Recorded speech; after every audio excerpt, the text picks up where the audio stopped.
Welcome to Golf and the Good Life, your guide to golf travel across the pond. I'm DJ Jones, joined as always by my good friend and colleague Connor Evers. Connor, great to be back with you. We had a nice little Labor Day weekend there. Looked like you managed to catch some R&R over the holiday. Tell me, how are things on your end? Sure did, DJ. It's great to be back with you on another podcast here at Golf and the Good Life.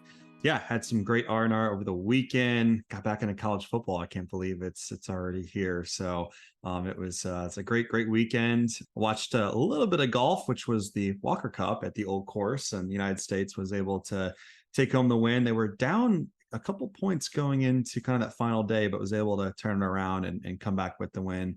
Next time it'll be across the pond. We'll be at La Hinch, which will be a great host site going forward as well. So all was good, DJ. How about yourself? Had a nice little weekend here. We're getting to the point here in Florida where the high is typically around 89 instead of Mm. 98. So we're slowly improving, sort of thing. But yeah, like you mentioned, anytime that there's links golf on television, it's a good weekend. But when it's the old course at St. Andrews, it's even better. And it was almost kind of like some bonus links golf because this time of year you're thinking season's over. I mean, granted, we'll have the Dunhill here in a few weeks, but the coverage of the Walker Cup was just so cool. I mean, seeing how close the fans and so forth were able to get, oftentimes just walking up the fairways behind the matches. Really cool stuff, and great to see St. Andrews, of course, put on a show. But shifting to today's episode, this one is going to be a little good life heavy, so to speak. We have always said from the beginning that your time off the golf course is just as valuable to your overall experience as your time on it. But Connor, we were talking the other day that so far, our episodes have pretty well been golf or pubs or distilleries. And there's so much to do across the pond besides 19th holes and whiskey. So today we're going to cover a handful of our favorite stops for sightseeing, whether you've got a day off the course or maybe an afternoon or a morning before your tea time. Connor, why don't you lead us off with the top of your list? Absolutely, DJ. Appreciate the introduction there and looking forward to today's episode and kind of going through, like you said, less golf and more good life option, which is great. So my first one up is the Titanic Belfast. And honestly, this is one of, if not the favorite things to do off the golf course. Was able to do this last fall and had a awesome time. I did not really know what to expect. I thought it was just kind of a museum, maybe a little bit boring, just kind of seeing some things. And it was way beyond that. The Titanic Belfast is located in kind of the heart of the Titanic Quarter. And as I said, it's more than just the Titanic. It's a lot of just history of the city of Belfast, how the economy and how the makeup of the city really changed. And a lot of it had to do with the Titanic. You get an opportunity to learn about the workforce and how pretty much the community came along and not only made the Titanic, but other ships within the shipyard there. Like I said, it is way more than a museum. It's really more of an experience, I would call it. The last part is honestly the best. You go into essentially a kind of a movie theater, and it's all standing room, and there's actually drone footage of a drone going down to the Titanic and going through it. My dad and I did it, and we sat there for about 15 or 20 minutes, and a lot of the stuff is still intact down there, which is really amazing and cool to think about. But that's kind of the best part. I wish I would have had more time there, to be honest. I allocated about 2 hours. I was on a very busy schedule for that day. I wish I had probably double the amount of time, but I would say 3 to 4 hours is a decent amount of time to have to go through it to kind of get the full experience. Also, I would definitely recommend groups booking these tours specifically for this Titanic Belfast tour well in advance. I made the mistake and did not book the tours in advance because I didn't really know what my schedule was. And the main tour there, which is the SS Nomadic, was sold out. So that gets you a ticket inside as well as a viewing of one of the ships outside. So was not able to do that one, but was able to get the regular tour inside. So definitely, if you decide to go and are going in kind of the peak months, get those tour tickets well in advance. But that is Titanic Belfast.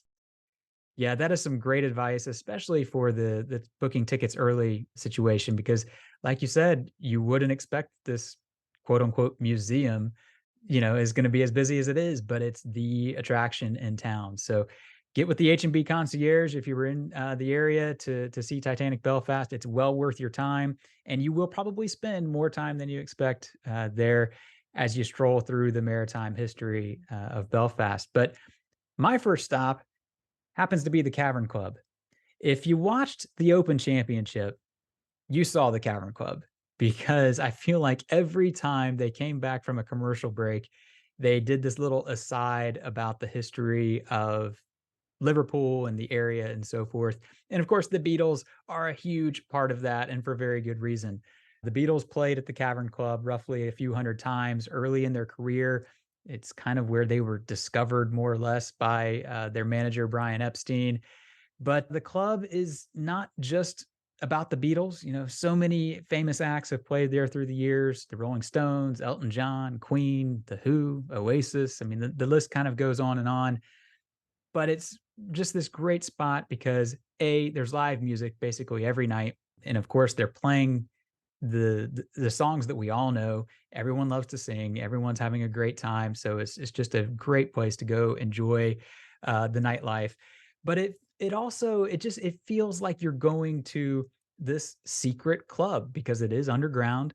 And if you think back to the early days of rock and roll, you know, the older generation didn't think all that highly of it. So it feels like you're sneaking away with a friend to go watch your favorite band at this unknown place. And it's just this got this great feel to it.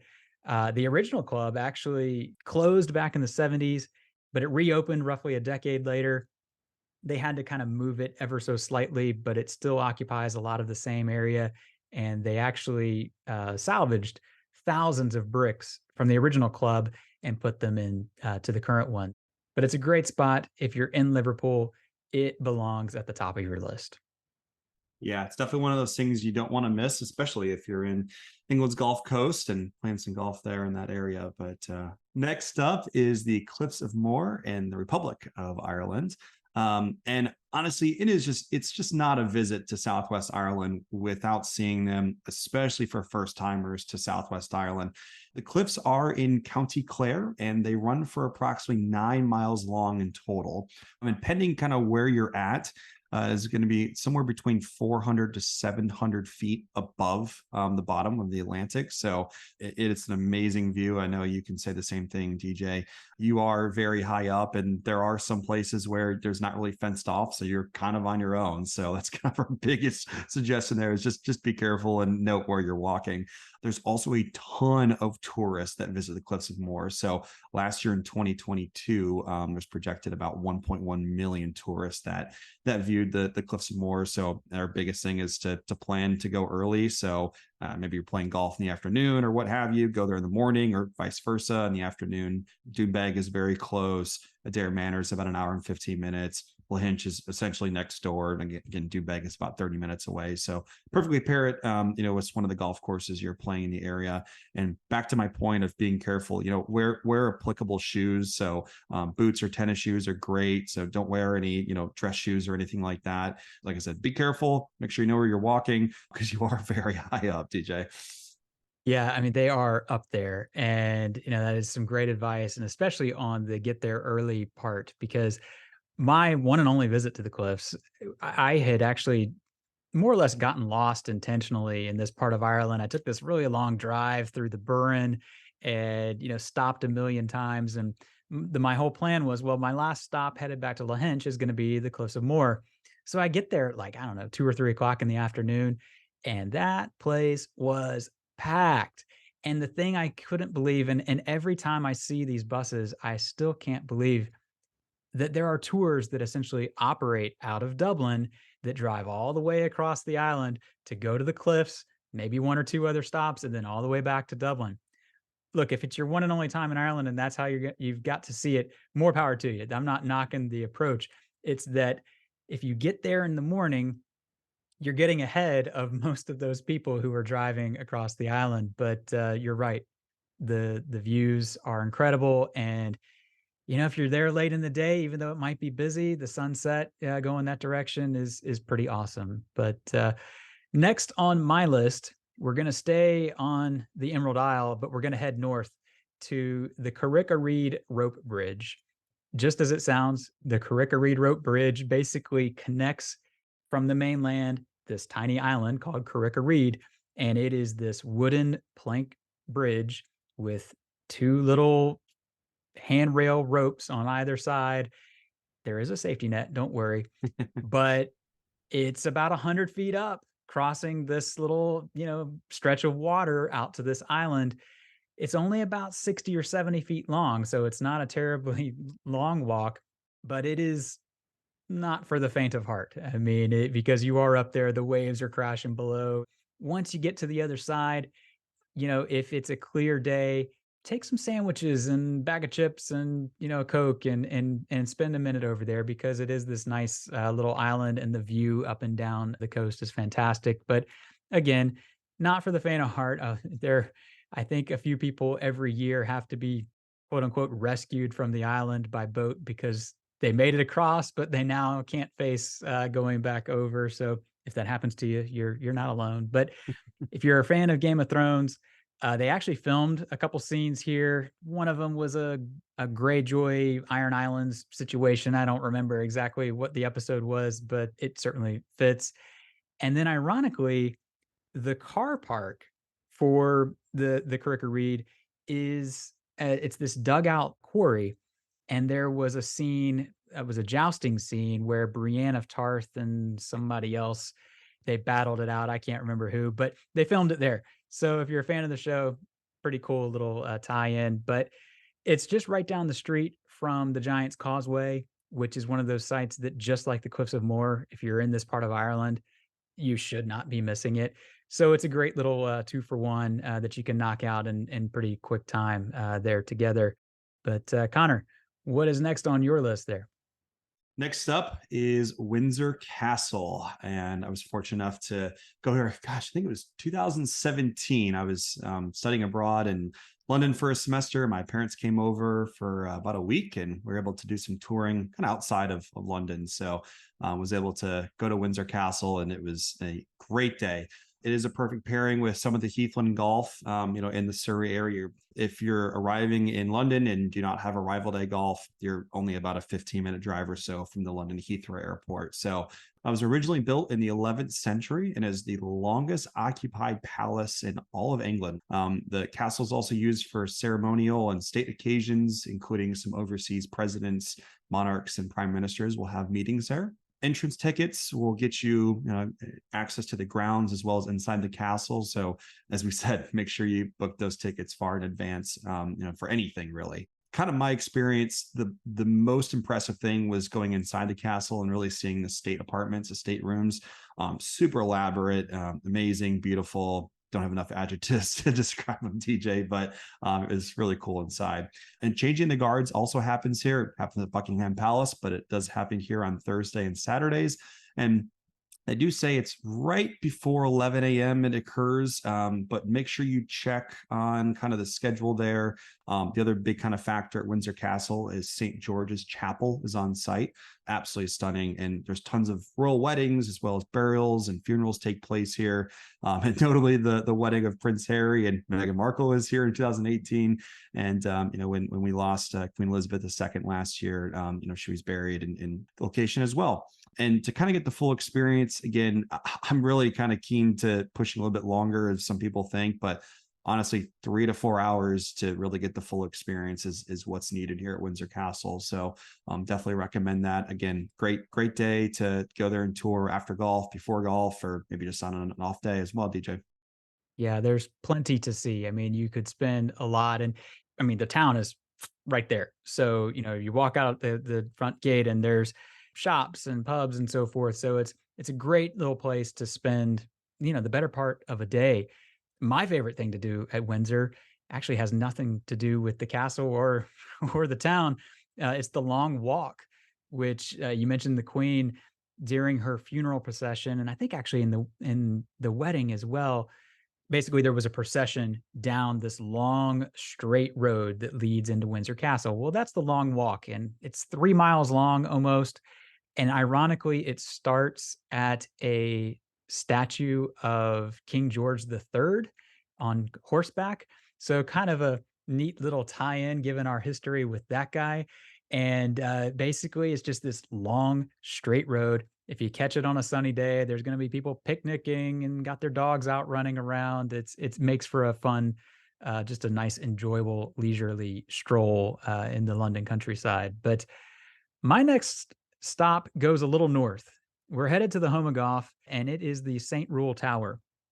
This is actually a stone tower that if you've been to St. Andrews, it's in the midst of the ruins of the St. Andrews Cathedral and the cemetery where old Tom and young Tom and Allen Robertson are all buried, as well as numerous other founding fathers in the game. But there's this stone tower that kind of stands off to its own. It dates to like the 11th century. I mean, it's 1,000 years old, and you can climb to the top of this thing. And that just boggles my mind that there is something that that's 1,000 years old that we can climb to the top of. But it is the highest point in St. Andrews. There's 156 steps up to the top of it, and the view is completely worth every one of them. If you've ever gone to the top of one of these old cathedrals, like say Notre Dame or Saint Chapelle in Paris, you probably remember that it's basically an enclosed stone spiral staircase.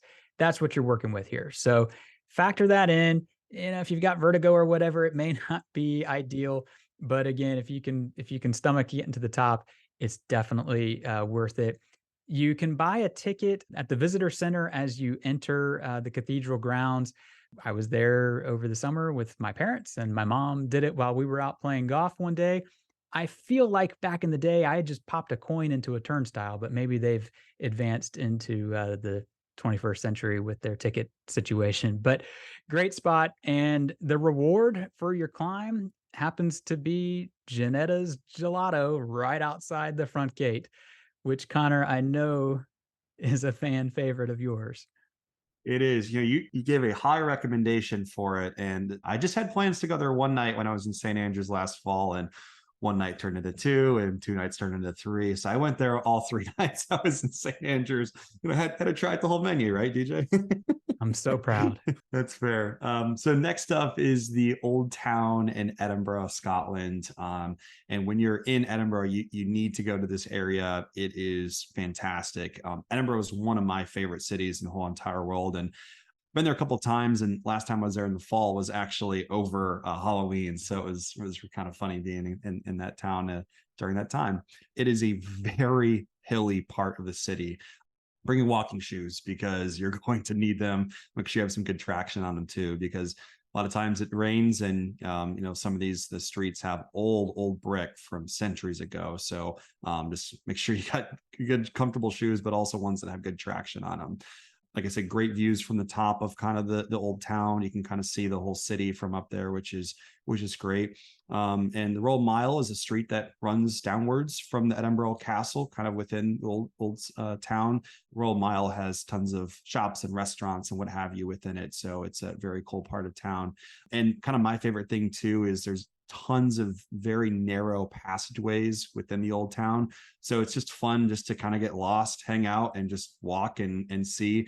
I mean, there's a couple that I saw last time. There's actually a small little pub within a couple of them. So it is just one of the coolest, most unique places to go. And I would highly recommend, don't even have a plan to go anywhere. Just walk to it and figure it out from there. It's kind of my favorite thing to do. Yeah, Edinburgh is just such a wonderful city, and strolling around those old alleyways. If you're a Harry Potter fan, it feels like at any minute you're going to walk into the Three Broomsticks. Of course, J.K. Rowling actually wrote some of them at the Balmoral Hotel. So great connection there. But my next one, we're actually going to stay in Edinburgh, and we're going to visit Arthur's Seat. If you've been to Edinburgh or you've seen pictures of the city, you've no doubt seen essentially this mountain that's at the edge of town. That's Arthur's Seat. It's this old extinct volcano, and you can climb to the top. It's not an overly strenuous climb. It's just this nice gradual hill situation. Granted, it's not a short climb, and you do need to be in some decent shape, I would say, to do it. But it is absolutely worth every step because the view is absolutely incredible. The city of Edinburgh stretches out before you. The Firth is in the distance, and the Kingdom of Fife and the Home of Golf is on the other side. Just absolutely stunning. It's a little windy up there, so hold on to your hats and so forth. I probably wouldn't do this on a day where you're playing golf because it is a hike. I mean, you don't want to go on this long mountain climb and then have to go play North Berwick. That's not a great combination. But if you've got a day off and you're looking for something to do, this is the place. And at the bottom, just like St. Rule's Tower, every time I've been to this part of Edinburgh, there is this brown ice cream truck parked at the bottom of the path that leads up to Arthur's Seat. You can get a nice scoop of ice cream and a flake to go with it and enjoy your stroll back through the old town. Holyrood Palace is right there as well if you need something else to see in the area. But yeah, Arthur's Seat, worth every step of the climb. I think we should just do a podcast on ice cream reviews from across the pond. We're heading that way. I believe I've mentioned now 3 different ice cream places in the scope of the podcast. So we're headed that direction for sure. Yeah. Next up, DJ and I are going to go through some bonus picks that we didn't have enough time to go through. Some of our favorites, but not to go to the elaborate standpoint that we kind of did beforehand. But mine, the first one is the Royal Mews at Buckingham Palace. If you have some time in London, definitely do it. One of my favorite things to do when you have some time in London outside of Buckingham Palace. My second one is a day trip to Oxford, and more specifically the university. It's a great day trip, pretty easy to get to, which is really nice. The Victoria bus station right in London will take you right there. Greyfriars Kirkyard, which is a cemetery in Edinburgh, is where J.K. Rowling got names for some of the Harry Potter characters. So if you are doing a walking tour of Edinburgh with our guide, you will go by that, which is really cool. And the last thing there is the Dublin Castle. Been to it, fortunately, twice so far. It's one of those things you can't miss when you're in Dublin as well. So it's kind of our bonus picks there, DJ. What do you got? I've also got one in Dublin, the Little Museum. It is as much a show as it is a museum. You're basically paired up with a guide, and they are amazing storytellers. It can be a little, maybe a touch campy at times, but it is charming and you learn so much about the city. And then when you finish the tour, there's an entire room dedicated to U2. So if you're a fan of their music, that's one not to miss. And then back to Edinburgh, if you can visit in August during festival time, it is just incredible. The Fringe Festival, there's so many things to see. The film festival, of course, is there. The military tattoo, which takes place in front of the at the castle. There's really nothing more quintessentially Scottish than that. But you got to note, of course, that it's August and everybody's in Edinburgh because there's so much to see and do. And then my last one is, Connor, earlier you said go get lost. And that's really what it comes down to, especially if you're on a self-drive trip and you have kind of the open road ahead of you with your own car hire, just go wander. There's so much that you'll just stumble across and you would never have known it was there. Some of the best days and some of the best experiences that I have been when I've had no objective and I've just set off and found what I found. Connor, anything to add before we wrap this one up? This has been a lot of fun. It has, TJ. It's been a great time chatting about just the Good Life offerings across the pond and our favorites. Kind of my advice is, like I said, go get lost, one, but two, a lot of these things can be done with the walking tour. The older I've gotten, the more times I've realized that booking a tour, hearing it from an expert, hearing it from a local is huge. A lot of these things you can do in just kind of one day. Like I said, we talked about St. Andrews. Book a 2-hour walking tour of St. Andrews, really see and understand the history of the town and, how things and how the economy and what have you have been shaped. So it's kind of the ability to see many things. And again, one afternoon or just a couple hours in the morning before or after golf. So my advice is definitely book those tours also in advance, which is key. Yep, that is great advice. And of course, the H&B concierge can arrange any of those tours for you. They are super informative. You'll come away having learned so much. But we have covered a lot of ground in this episode. We're going to link to so many of these activities in the show notes. If you have any questions, DM us on social media or send us an email, golf@haversham.com. But otherwise, thank you as always for tuning in. We'll be back again soon with another episode. But until then, we wish you plenty of golf at its finest and life at its best.